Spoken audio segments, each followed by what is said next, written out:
A problem that no module named MySQL. Now we looked over the internet and searched a lot, and most of them said that the installation for the MySQL connector is something like that, like pip install MySQL connector Python.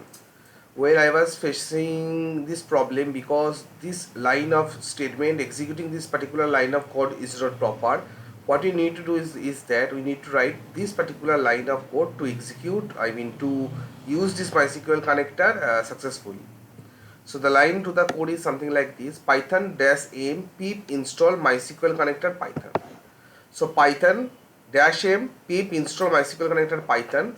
After successfully install, see, after running this, executing this script, you can execute this script either in your command prompt, or you can execute this script in your Visual Studio Code terminal.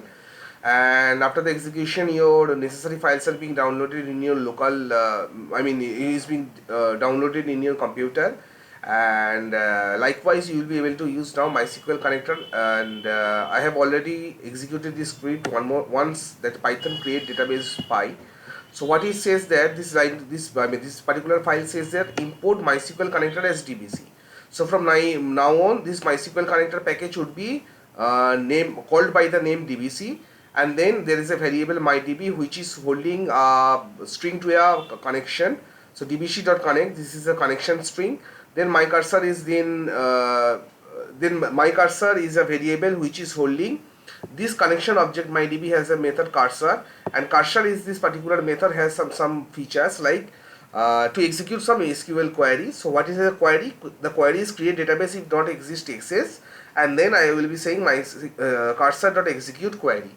So let me move to MySQL Workbench and see whether SS has been created or not. Let me refresh this page, and so SS is already being created. Let me run the script one more time with a different database name. Maybe this time the database name would be Infotech maybe. Let me check whether Infotech, there is any database with name Infotech. No, there is no database with the name Infotech. So we'll be saving the file and execute the script one more time. So python create db.py and press enter. Let's see what happens.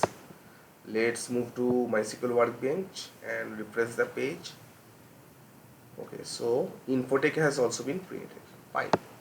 So this is the second video which is basically what it does is that it is connection to the database. It is a connection to a database and create a database.